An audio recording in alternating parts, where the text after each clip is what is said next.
ಭಾರತ ಪಾಕಿಸ್ತಾನದ ಮಧ್ಯೆ ಯುದ್ಧದ ಕಾರ್ಮೋಡ ಆವರಿಸಿದೆ. ಭಾರತದೊಂದಿಗೆ ಮಾತುಕತೆಯನ್ನ ನಡೆಸಿದ ಲಾವ್ರಾವ್ ರಷ್ಯಾ ವಿದೇಶಾಂಗ ಸಚಿವರು ಕರೆ ಮಾಡಿ ಕೆಲ ಸಲಹೆಯನ್ನ ಕೊಟ್ಟಿದ್ದಾರೆ.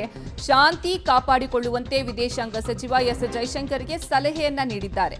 ಭಾರತಕ್ಕೆ ಸಲಹೆ ನೀಡಿದ ರಷ್ಯಾದ ವಿದೇಶಾಂಗ ಸಚಿವ ಭಾರತಕ್ಕೆ ಕರೆ ಮಾಡಿ ಶಾಂತಿ ಕಾಪಾಡಿಕೊಳ್ಳಿ ಅಂತ ಹೇಳಿದ್ದಾರೆ. ಪಹಲ್ಗಾಮ್ ದಾಳಿಯ ನಂತರ ಇದೀಗ ಭಾರತ ಹಾಗೂ ಪಾಕಿಸ್ತಾನದ ನಡುವೆ ಯುದ್ಧದ ಭೀತಿ ಆವರಿಸಿದೆ. ಹೀಗಾಗಿ ರಷ್ಯಾದ ವಿದೇಶಾಂಗ ಸಚಿವ ಲಾವ್ರಾವ್ ಭಾರತಕ್ಕೆ ಕರೆ ಮಾಡಿ ಶಾಂತಿ ಕಾಪಾಡಿಕೊಳ್ಳಿ ಅಂತ ಹೇಳಿ ನಮ್ಮ ವಿದೇಶಾಂಗ ಸಚಿವ ಎಸ್ ಜೈಶಂಕರ್ ಅವರಿಗೆ ಸಲಹೆಯನ್ನ ಕೊಟ್ಟಿದ್ದಾರೆ. ಮಾತುಕತೆಯನ್ನ ನಡೆಸಿದ್ದಾರೆ.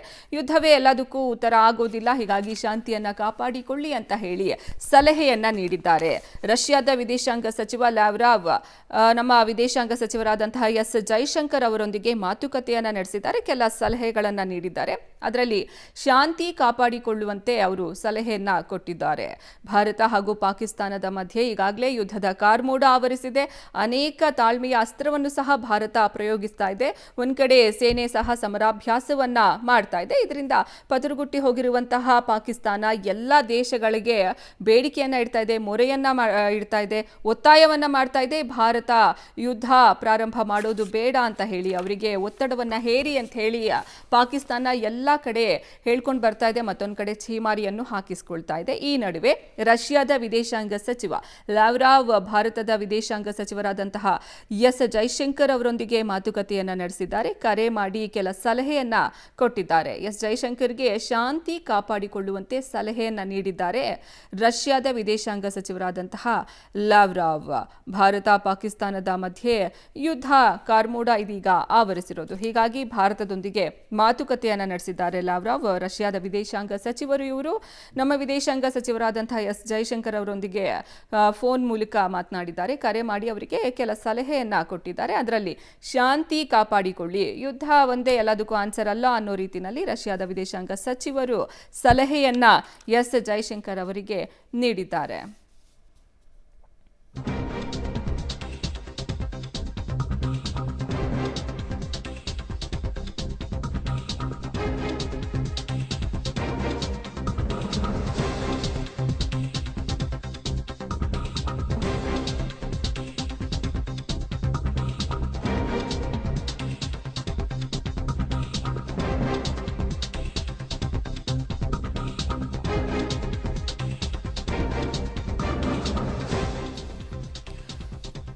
ಪ್ರಧಾನಿ ನರೇಂದ್ರ ಮೋದಿ ಅವರನ್ನ ಭೇಟಿ ಮಾಡಿದ್ದಾರೆ ಜಮ್ಮು ಕಾಶ್ಮೀರದ ಸಿಎಂ ಒಮರ್ ಅಬ್ದುಲ್ಲಾ. ಪಹಲ್ಗಾಮ್ನಲ್ಲಿ ಹಿಂದೂಗಳ ಮೇಲೆ ಉಗ್ರರ ದಾಳಿಯಾಗಿದೆ.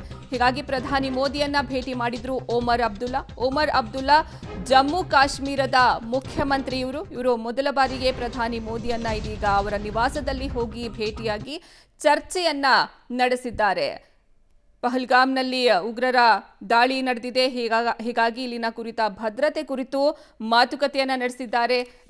ಕೆಲ ಮಾಹಿತಿಯನ್ನು ಸಹ ಪ್ರಧಾನಿ ಮೋದಿಗೆ ಈಗ ಅಲ್ಲಿನ ಪರಿಸ್ಥಿತಿ ಹೇಗಿದೆ ಅನ್ನುವಂತಹ ವಿವರಣೆಯನ್ನು ಸಹ ಕೊಡುವಂತಹ ಕೆಲಸವನ್ನ ಮಾಡಿದ್ದಾರೆ ಜಮ್ಮು ಕಾಶ್ಮೀರದ ಮುಖ್ಯಮಂತ್ರಿ ಒಮರ್ ಅಬ್ದುಲ್ಲಾ. ಪ್ರಧಾನಿ ಮೋದಿ ಅವರ ನಿವಾಸಕ್ಕೆ ಹೋಗಿ ಜಮ್ಮು ಕಾಶ್ಮೀರದ ಸಿಎಂ ಒಮರ್ ಅಬ್ದುಲ್ಲಾ ಅವರು ಪ್ರಧಾನಿ ಮೋದಿಯನ್ನ ಭೇಟಿಯಾಗಿ ಮಾತುಕತೆಯನ್ನ ನಡೆಸಿದ್ದಾರೆ. ಕೆಲ ಚರ್ಚೆಗಳನ್ನು ಸಹ ಮಾಡಿದ್ದಾರೆ. ಇದೀಗ ಭಾರತ ಹಾಗೂ ಪಾಕಿಸ್ತಾನದ ಮಧ್ಯೆ ಯುದ್ಧದ ಭೀತಿ ಎದುರಾಗಿದೆ. ಹೀಗಾಗಿ ಜಮ್ಮು ಕಾಶ್ಮೀರದ ಭದ್ರತೆ, ಪಹಲ್ಗಾಮ್ ದಾಳಿ ಬಗ್ಗೆ ಮಾಹಿತಿಯನ್ನ ನೀಡಿದ್ದಾರೆ ಪ್ರಧಾನಮಂತ್ರಿ ನರೇಂದ್ರ ಮೋದಿ ಅವರಿಗೆ. ಪಹಲ್ಗಾಮ್ನಲ್ಲಿ ಹಿಂದೂಗಳ ಮೇಲೆ ಉಗ್ರರ ದಾಳಿ ನಡೆದಿದೆ.